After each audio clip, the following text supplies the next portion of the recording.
Assalamualaikum warahmatullahi wabarakatuh.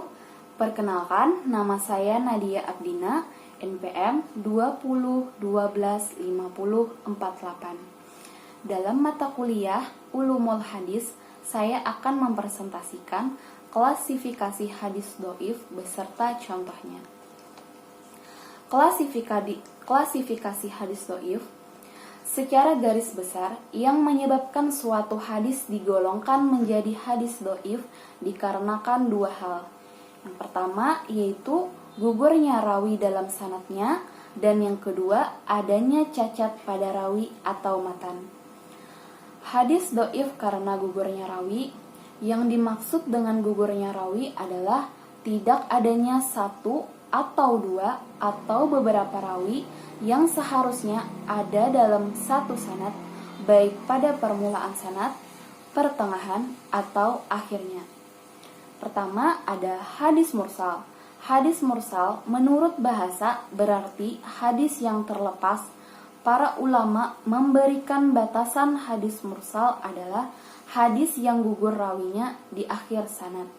Yang dimaksudkan dengan rawi di akhir sanad adalah rawi pada tingkatan sahabat. Jadi, hadis mursal adalah hadis yang dalam sanadnya tidak menyebutkan sahabat Nabi sebagai rawi yang seharusnya menerima langsung dari Rasulullah. Contoh hadis mursal itu Bismillahirrahmanirrahim.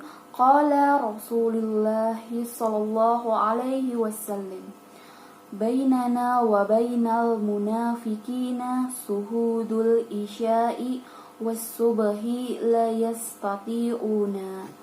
Yang artinya Rasulullah bersabda, antara kita dengan kaum munafik ada batas, yaitu menghadiri jamaah isya dan subuh mereka tidak sanggup menghadirinya.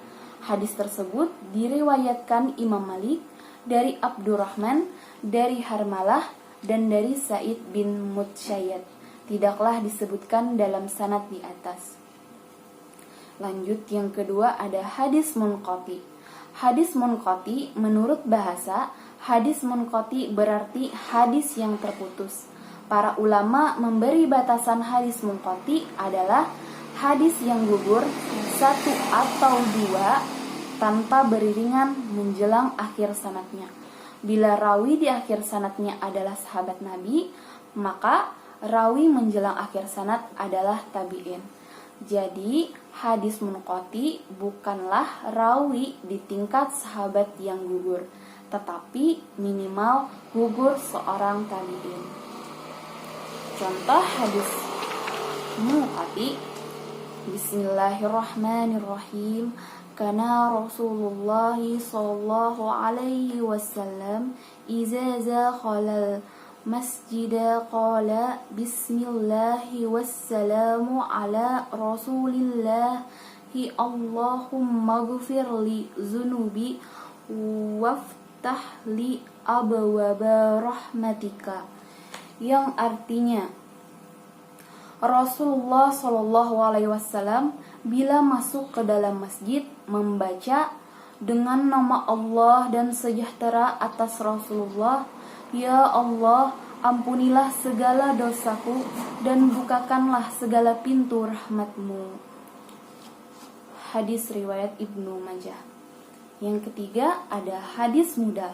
Menurut bahasa, hadis mudal berarti hadis yang sulit dipahami. Para ulama memberi batasan hadis mudal adalah hadis yang gugur dua orang rawinya atau lebih secara beriringan dalam sanadnya.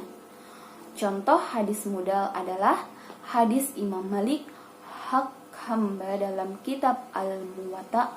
Dalam kitab tersebut Imam Malik berkata, telah sampai kepadaku dari Abu Hurairah bahwa Rasulullah SAW bersabda, Bismillahirrahmanirrahim. Lil muluki ta'amuhu wa kiswatuhu bi maghrufi.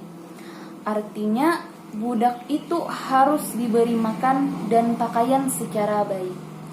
Imam Malik dalam kitabnya ini tidak menyebutkan dua orang rawi yang beriringan antara dia dan Abu Hurairah. Dua orang rawi yang gugur itu diketahui melalui riwayat Imam Malik di luar kitab Al-Muwatta. Malik meriwayatkan hadis yang sama, yaitu dari Muhammad bin Ajlan dari ayahnya, dari Abu Hurairah dari Rasulullah. Dua rai yang gugur secara beriringan adalah Muhammad bin Ajlan dan ayahnya. Yang keempat ada hadis mu'allaq. Hadis mu'allaq menurut bahasa berarti hadis yang tergantung dari segi istilah. Hadis mu'allaq adalah hadis yang gugur satu rawi atau lebih di awal sanad. Juga termasuk hadis mu'allaq jika semua rawinya digugurkan, tidak disebutkan. Contoh hadis mu'allaq: Bismillahirrahmanirrahim. Latafadalu baina anbiya'i, yang artinya janganlah kamu melebihkan sebagian nabi dan sebagian yang lain. Nah, di sini lalu lanjut ada dhaif karena cacat pada rawi atau matan. Yang pertama ada hadis munkar. Hadis munkar ialah hadis yang diriwayatkan oleh orang yang lemah, yang bertentangan dengan periwayatan orang kepercayaan. Hadis munkar ini ada 3 macam. Yang pertama, satu hadis diriwayatkan oleh rawi lemah serta bertentangan dengan riwayat yang lebih ringan lemahnya. Kedua, satu hadis tunggal yang tidak diketahui matannya selain dari yang meriwayatkannya. Rawi ini jauh dari derajat Dabit. Ketiga, satu hadis yang dalam sanadnya ada rawi yang banyak salahnya. Yang selanjutnya ada hadis matruk. Hadis matruk yang diriwayatkan oleh seseorang yang tertuduh dusta, nampak kefasikannya, perbuatannya maupun perkataannya. Dari segi bahasa, hadis matruk berarti yang ditinggalkan dan hadis matruk berarti yang dibuang. Para ulama memberikan batasan hadis matruk adalah hadis yang diriwayatkan oleh orang yang tertuduh penuh dusta, baik berkenaan dengan hadis ataupun mengenai urusan lain. Contohnya, qala Rasulullah sallallahu alaihi wasallam laulani sya'ullah, yang artinya Rasulullah bersabda, sekiranya tidak ada wanita, tentu Allah disembah, ditaati dengan sungguh-sungguh.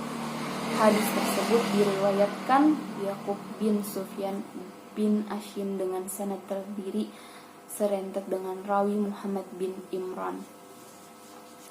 Lanjut ada hadis mudraj.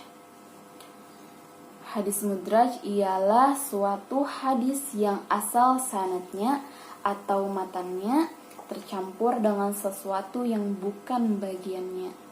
Sisipan itu bisa pada sanad, bisa pada matan, dan bisa pada keduanya. Ada hadis maqlub. Hadis maqlub yaitu dari segi bahasa, hadis maqlub berarti hadis yang diputarbalikkan. Dari segi istilah, hadis maqlub adalah hadis yang terjadi pemutarbalikan pada matannya atau pada rawi dalam sanadnya, atau pula penukaran suatu sanad untuk matan yang lain. Bila hadis sebenarnya diriwayatkan oleh Ka'ab bin Murrah misalnya, tetapi Ka'ab bin Murrah itu dibalik menjadi Murrah bin Ka'ab, maka hadis itu disebut hadis maqlub. Sekian dari saya. Mohon maaf jika ada kekurangan dalam presentasi saya. Semoga bermanfaat. Assalamualaikum warahmatullahi wabarakatuh.